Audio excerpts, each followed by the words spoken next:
নমস্কার, শিখাস কিচেনে আপনাদের সবাইকে স্বাগত জানাই। আজকে আমি নিয়ে চলে এসেছি সজনে ফুলের ঘন্ট। আশা করি আজকের রেসিপি আপনাদের কাছে খুব ভালো লাগবে।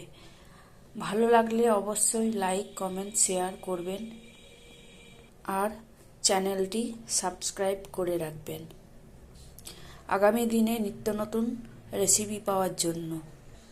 এখানে ঘন্ট বানানোর জন্য আমি নিয়েছি বেগুন, পেঁয়াজ, আদা, রসুন, কাঁচা লঙ্কা, আলু, টমেটো আর মটরশুঁটি আর সজনে ফুল। সজনে ফুলটাকে আমি ভালো করে ধুয়ে নিয়েছি, আর একবার ভালো করে ধুয়ে নেব। গ্যাসটা জ্বালিয়ে দিলাম, কড়াইটা গরম করতে দিয়েছি। কড়াই গরম হয়ে গেছে, এবার আমি সর্ষের তেল দিয়ে দিলাম। খুব বেশি তেল দেব না, কম তেলেই রান্না করব। তেলটা গরম হয়ে যাওয়ার পর আমি 5 ফোড়ন আর তেজপাতা দিয়ে দেব। তেল গরম হয়ে গেছে, এখানে আমি 5 ফোড়ন দিয়ে দিচ্ছি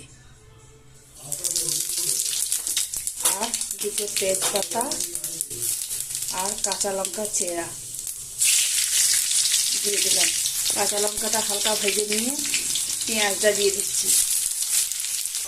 পেঁয়াজটা ভাজা হয়ে গেছে, এবার আমি আলুগুলো দিয়ে দিচ্ছি।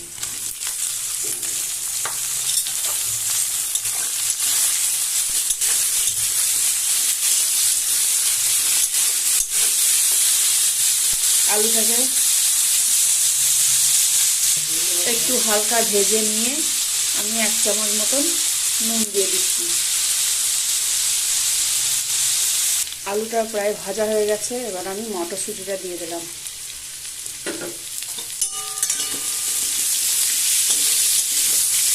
মটরশুঁটি থেকে অল্প 2-3 মিনিট ভেজে নিয়ে বেগুনটাকে দিয়ে দেবো। মটরশুঁটিটা ভাজা হয়ে গেছে, এবার আমি বেগুনটা দিয়ে দিচ্ছি। বেগুনটা অল্প নাড়ার পর আমি 1 চামচ হলুদ দিয়ে দিলাম।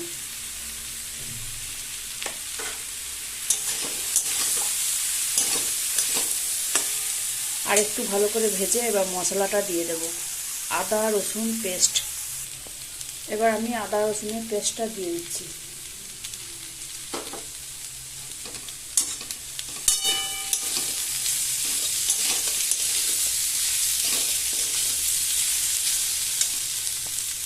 মশলাটা প্রায় ভাজা হয়ে গেছে, এবার আমি এখানে 1 চামচ লাল লঙ্কার গুঁড়ো দিয়ে দিলাম, কাশ্মীরি লঙ্কা গুঁড়ো। এবার আমি সজনে ফুলটা দিয়ে দিচ্ছি।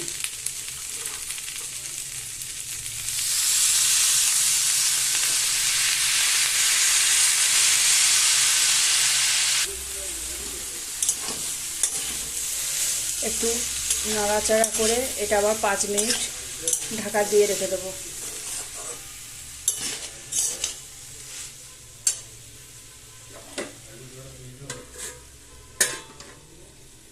এবার আমি টমেটোটা দিয়ে দিলাম।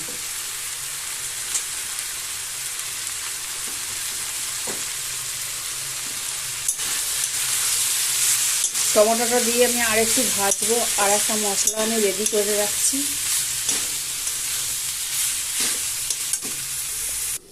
এখানে আমি একটা পেস্ট করে নিচ্ছি, জিরে আর সাদা কালো সর্ষে পেস্ট করে নিচ্ছি। সবজিটা প্রায় হয়ে গেছে, এবার আমি জিরে সর্ষে বাটাটা দিয়ে দিলাম। তার উপরে আমি বাটি ধোয়া জলটাও দিয়ে দিলাম।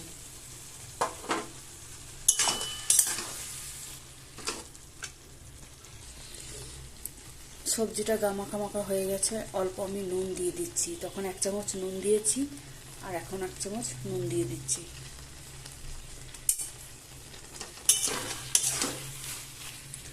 আলু মটরশুঁটি সব সেদ্ধ হয়ে গেছে।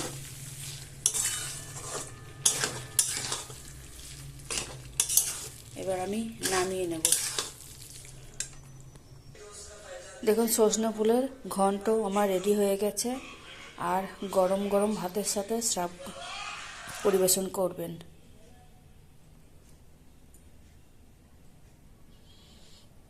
একবার এইভাবে বানিয়ে দেখবেন ঘন্ট। Tata, by.